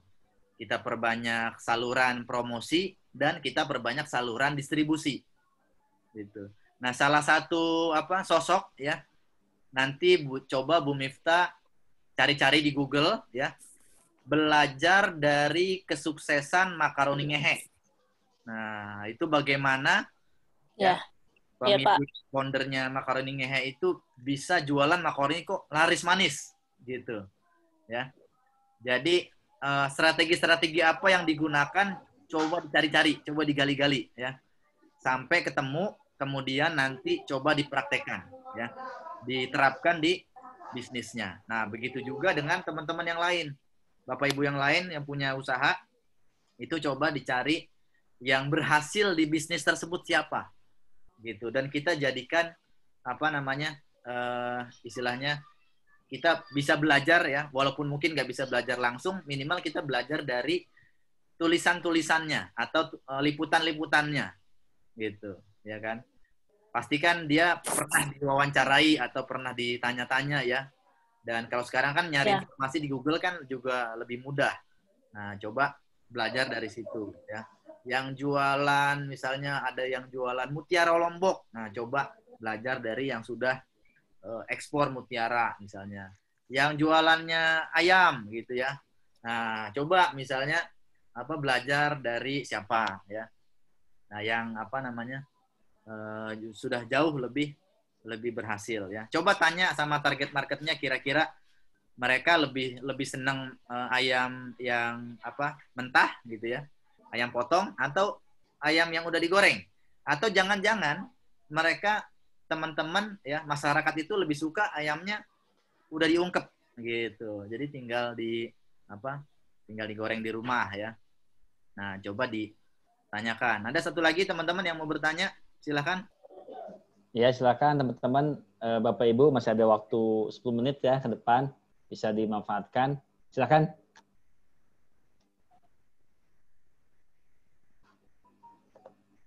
Yuk, Bu Yuli, Bu Komala, Mbak Butet. Di absen satu-satu nih. Ayo, monggo. Boleh bertanya, Pak? Silakan. Boleh, silakan. Iya, saya dari tadi nyimak, tapi karena terlambat, jadi saya tidak tahu apakah ini sesuai dengan tema atau tidak. Terkait dengan tadi pengurusan BP POM dan izin lah ya. Dengan kondisi COVID seperti ini, kira-kira apa yang bisa kita lakukan, Pak? Karena produk saya sudah ada, cuma karena belum ada izin PIRT ya namanya. BP POM atau PRT ya, Bu? Ya, PIRT dan halal, jadi kayaknya nggak pede gitu jualan gitu loh. Kira-kira ada solusinya seperti apa gitu, Pak? Iya. Mbak Butet, jualan apa? Saya produksi nasi Arab instan, jadi nasi kebuli, biryani, bukhori, mandi, sama kapsah. Oke. Tapi instan, modelnya instan. Oke, baik. Apa namanya? Itu kemasannya apa, Bu? Pakainya pouch. Pouch, ya. Oke, pouch, ya. Isinya beras dan di dalamnya itu ada packingan sendiri khusus untuk bumbu. Iya. Boleh mungkin dilihatin Bu Butet kalau memungkinkan. Ini produk saya seperti ini ya gitu. Gitu maksudnya, ada nggak, Bu? Oh, oke, sebentar. Biar Coach Elang lebih mudah ngasih masukannya ya. Saya sih juga pernah bikin ya nasi kebuli instan dari kemasan pouch gitu, tinggal masukin ke rice cooker, masukin bumbunya, kasih air, kasih susu, tunggu beberapa saat ya matang, udah tinggal makan ya. Ini enak banget. Kalau kami nggak pakai susu lagi, Coach, jadi sudah ini saja, semua ada di sini. Modelnya seperti ini. Oke, itu pouchnya udah bagus banget, Bu. Iya, keren emang. Ya? Udah bagus banget itu pouchnya. Iya, karena pengennya sih bukan cuma di Indonesia. Kemarin kan ada UMKM Go internasional, kayak gitu-gitulah pengennya. Amin. Ya, seperti itu sih. Sekarang baru ada 3, tapi 2 lagi sedang kami produksi. Oke, itu satu porsi bisa satu pouch itu bisa jadi berapa porsi, Bu? Bisa 3 porsi, bisa. Bisa 3 porsi ya. Tapi kayaknya kalau Heru sih satu pouch satu itu. Enggak, Coach. Saya kebetulan udah beberapa kali nih nyobain produknya Bu Butet, emang mantap ya. Enggak. Dua pouch maksudnya, Coach. Maksudnya nggak nolak, Coach. Iya.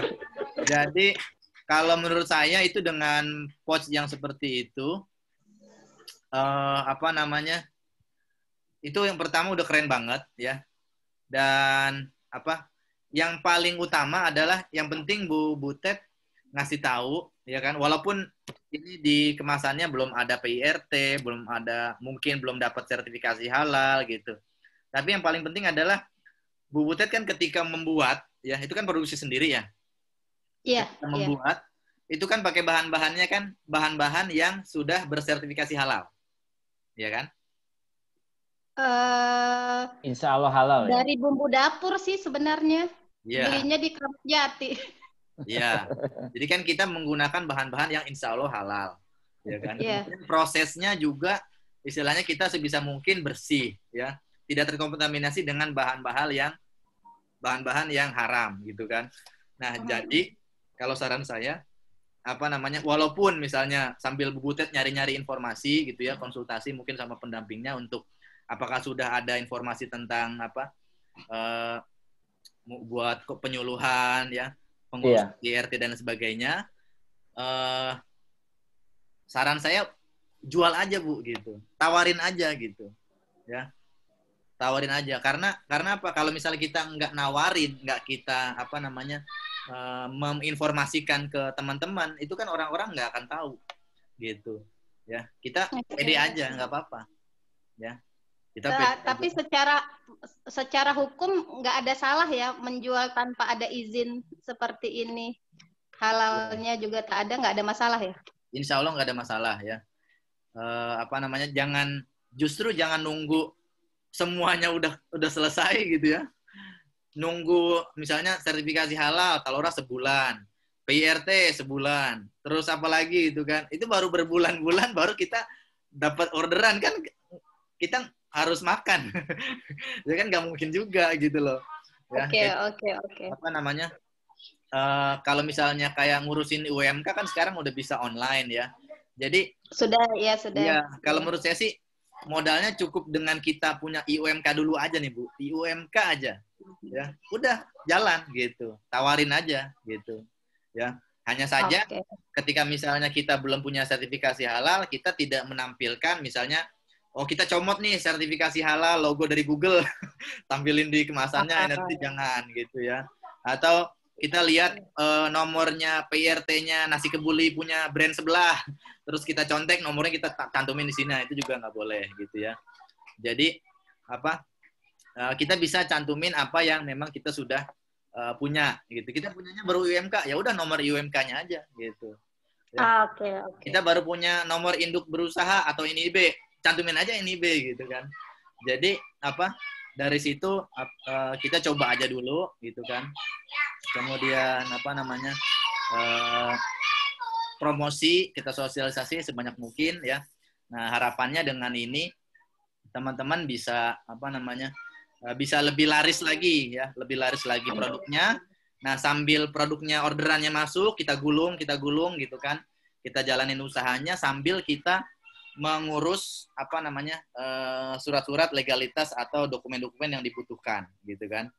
Karena kalau sekarang kan ya kita juga nggak bisa menunggu nggak bisa hanya menunggu fasilitas atau istilahnya jatah ini gratisan dari pemerintah nih gitu kan.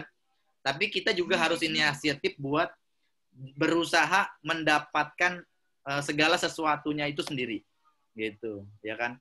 Jadi kita nggak boleh nunggu-nunggu gitu kan. Wah, nanti tahun 2021 ada nih dapat sertifikasi halal gratis difasilitasi oleh Pemprov DKI. Wah, tapi kan setahun lagi baru dapat gitu kan. Sedangkan kita butuh usahanya jalan terus ya. Nah, jadi seperti itu. Ya. Terima kasih. Oke.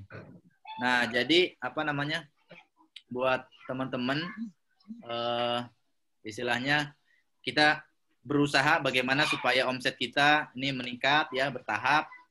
Tentunya bagi teman-teman yang mungkin ketinggalan gitu, ini kebetulan saya juga sudah merekam ininya untuk materi kita ya. Nanti bisa silakan bagi yang mau nonton bisa kontak-kontak lagi materinya dari awal ya, ngedengerin dari awal. Nah, pada kesempatan kali ini saya ingin memberikan tugas ya buat Bapak Ibu. Ini tugasnya silahkan dikerjakan untuk meningkatkan omset ya. Boleh di screenshot, boleh dicatat ya. Silahkan nanti tugasnya nggak usah dikumpulin ya. Saya juga nggak akan minta Bapak Ibu mengumpulkan minggu besok atau bulan besok gitu. Tolong diserahkan tugasnya, enggak ya. Ini kesadaran masing-masing ya.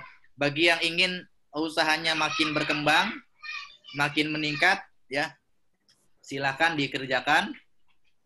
Cari ya komunitas-komunitas yang di sana kita bisa diskusi, bisa punya banyak teman, bisa bisa belajar ya. Kemudian cari mentor gitu kan. Di sini ada Mas Rangga, ada Bu Lita ya. Jadi selain pendamping-pendamping dari kecamatan, Bapak Ibu juga punya mentor-mentor ya. Kalau untuk pendamping nanti ada sesinya khusus nih Pak Heru nih. Siap. Saya lagi pengen berbagi tapi khusus buat pendamping gitu ya. Alhamdulillah. Buat UKM. Kalau UKM kan udah biasa lah. Nah, kemudian yang terakhir bangun jaringan sama optimalkan sosial media ya. Jadi sering-sering pakai sosial medianya buat pasang status atau promo jualan ya. Lebih baik kita jualan daripada kita nyinyir ya, gitu kan. Kita protes ya. Nah, oke. Dan yang terakhir dari saya sebelum saya akhiri materinya, ini hanya bagi yang serius saja ya. Bagi Bapak Ibu yang pengen dibimbing untuk mendapat omset ya minimal 30 juta sebulan, silakan dicatat nomor WA-nya Bu Anissa 0838 7020 1000 ya. Kemudian silakan WA ke Bu Anissa, Bu, saya serius pengen dibimbing supaya omsetnya minimal 30 juta sebulan. Ya. Kalau yang Bapak Ibu yang omsetnya sudah di atas 30 juta, nggak usah ya. Nah, ini hanya bagi yang omsetnya belum mencapai 30 juta sebulan ya. Oke. Itu saja dari saya. Saya kembalikan lagi ke Pak Heru. Terima kasih. Assalamualaikum warahmatullahi wabarakatuh. Waalaikumsalam warahmatullahi wabarakatuh. Subhanallah, masalah luar biasa ya. Kita pada hari ini insya Allah dapat banyak ilmu, dapat banyak energi positif yang tadi sudah kita sama-sama dapatkan ya. Bapak Ibu, karena waktu sudah cukup sore ya, insya Allah sudah hampir 2 jam Coach Elang membersamai kita semua. Nanti kalau yang kurang ada yang bisa diskusikan lagi, silakan bisa hubungi kami, atau mungkin insya Allah Coach Elang juga bersedia ya WA-nya untuk dihubungi ya, insya Allah ya di WA mungkin. Tapi kalau mungkin WA-nya pagi, dibalasnya agak sore ya, mohon sama-sama dimaklumi aja Coach ya. Iya. Tadi juga Coach Elang sudah memberikan nomor Bu Anissa ya. Silakan teman-teman yang ingin lebih lagi mendapatkan bimbingan dari beliau dan tim bisa mengontak melalui Bu Anissa ya.